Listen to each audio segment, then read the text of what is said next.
Hey, what's up, guys? Triple C here. I'm Justin. This is Triple C back with the Triple C Show, number 36.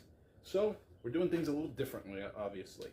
So, right here, you got the coal dumper auto runt. Right behind us, see our early stages of creating shelves.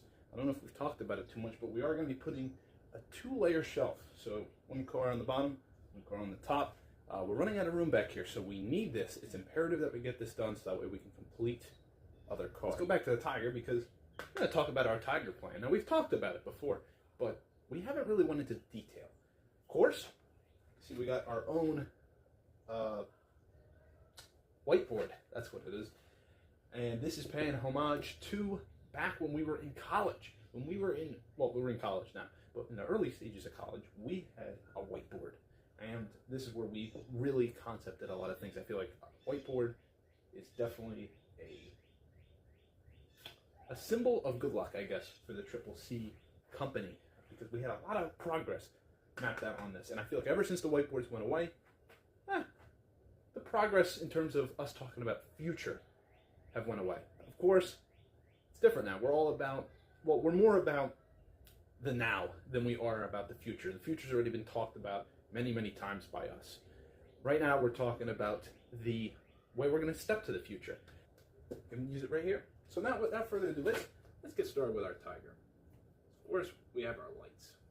So now while I'm doing this, I'm going to go over a little bit about the history of the Flying Tiger. So the Flying Tiger was actually started as one of our very first Triple C projects. It is the original Triple C. Now it's up for debate whether it's really the first or not. It was definitely the very first project we worked on. However, the drill cart has been mentioned many times as to being the one that really, really started Triple C as we know today. So, I'm just going to keep drawing this. For years, we haven't been able to get it running. I mean, think about it. We're about to be hitting 3 years of the company, and this project had never really been officially done. It was released, however, it was quickly scrapped thereafter because, well, it wasn't built that well. So we took it back to the drawing board. So we didn't have a drawing board, but we did take it back, and we were planning on re-releasing it. And of course, that itself was about 2 or 3 years ago from this very point that we're at now. So it's definitely been some time. A whole bunch of new people came around, and a lot of new people don't even know what the Flying Tiger is, but that is what this whole experiment is about. We are going to get it running. However, the problem lies right in here. Its engine. This is a 110 cc single cylinder engine, making in and near 6.5 horsepower, maybe 7 pound-feet of torque. Something about like that.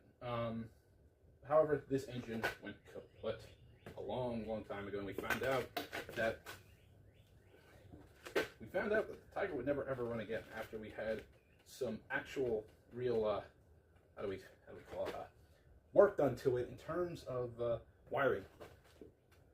So we deemed this virtually possible to fix, and that is saying a lot because we've done a lot of things. So of course, we didn't really know what we were going to do. Me and Joe sat on call for God knows how long, maybe about 2.5 hours.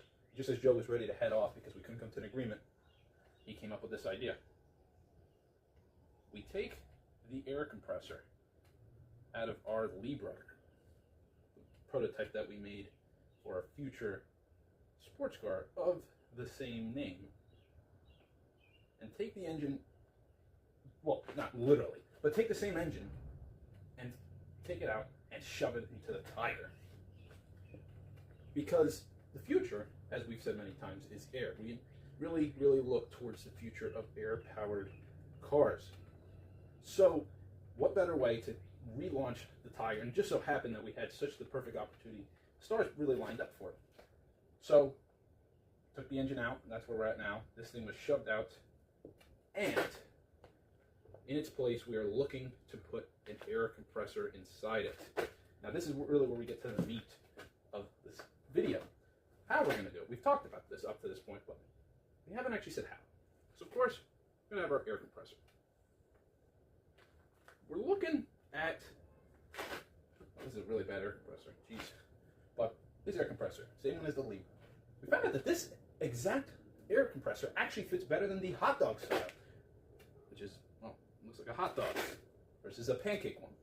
And hot dog one was actually way too big, and it would have hit into the swing arm suspension.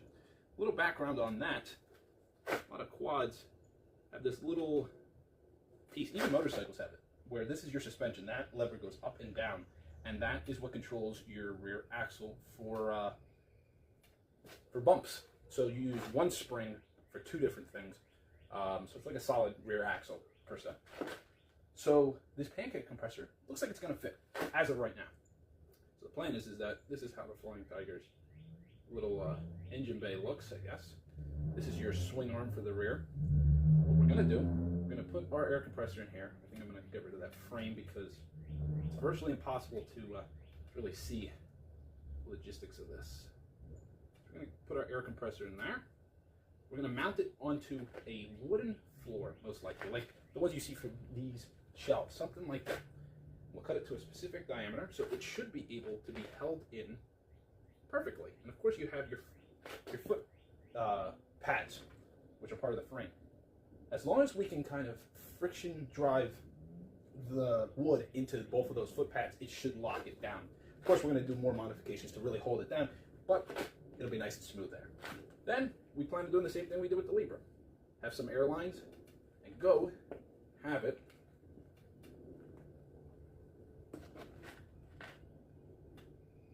to an air drill. But this time we're looking at using an air impact gun because we realized the air ratchet in the Libra was vibrating. If you did see our test run video, you would see exactly what I'm talking about. It was vibrating a lot. So that is a very big tendency of air ratchet. So with an impact gun, as long as we do it the right way, we need to find a 3/8 one, or we found out a little while after, we could have used an impact gun all along. We just needed to move the impact gun's output shaft onto a socket to make it smaller. And we could have done that. Pick those sockets up for, sometimes they go for around $1 even. So it was definitely very, very easy to get our hands on. Had we thought of that. So we might be doing that.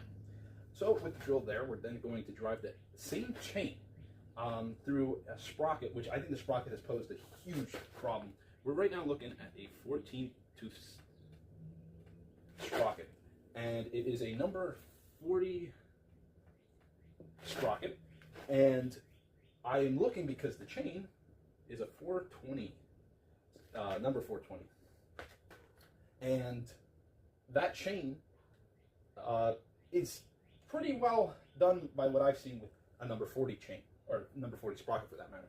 So with that in mind, we put our number 40 sprocket right on the end of the drill, just like how we did in the Libra, of course, and we run that stock chain. Now a lot of you guys are saying, well, why use the same chain, right?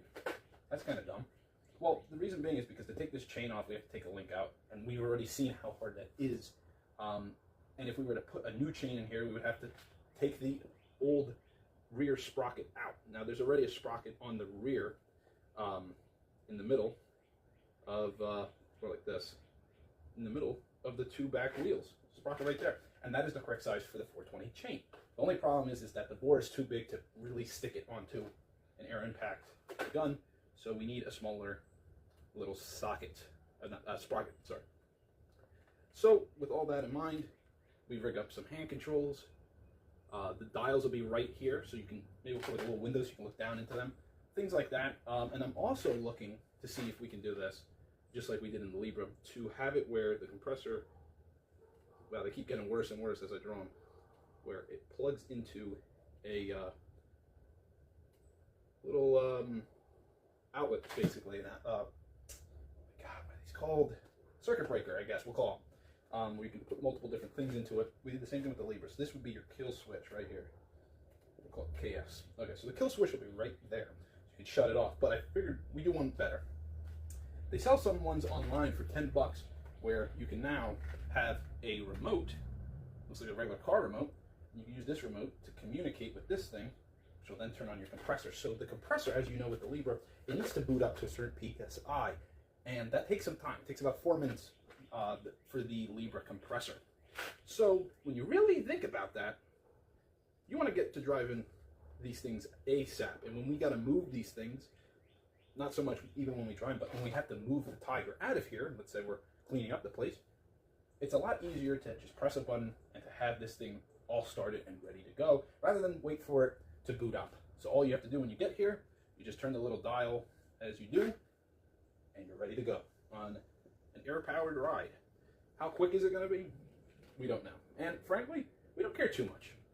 Just like with the Libra, the fact of the matter that it runs is enough for us. We want this to run, and we promised that it would run, and it needs to run.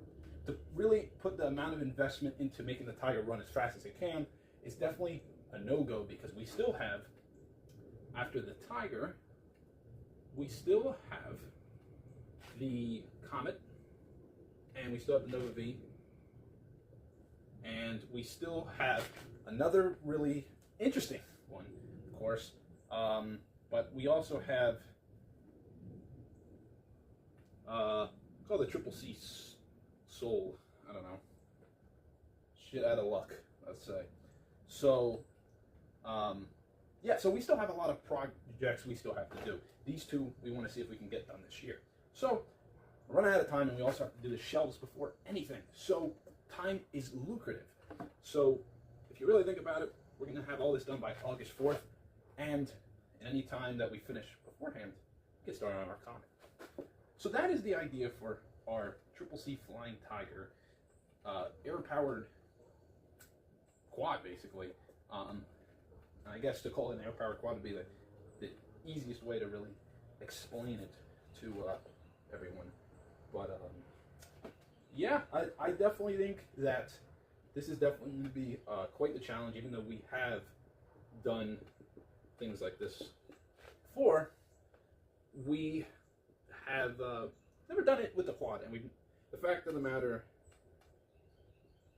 that sprocket sizes are different. It's going to pose some very interesting problems. Actually, let me just not put that. I don't know why I put that down.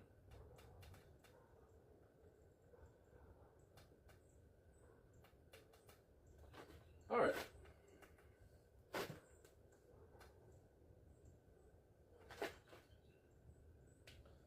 So that's it, everyone. This was the CCC show, number 36. So hopefully now we can really keep track of our numbers here. Thank you so much for watching this video. If you did like this, make sure to like and subscribe. We have a Patreon. We have a lot of other things, and it's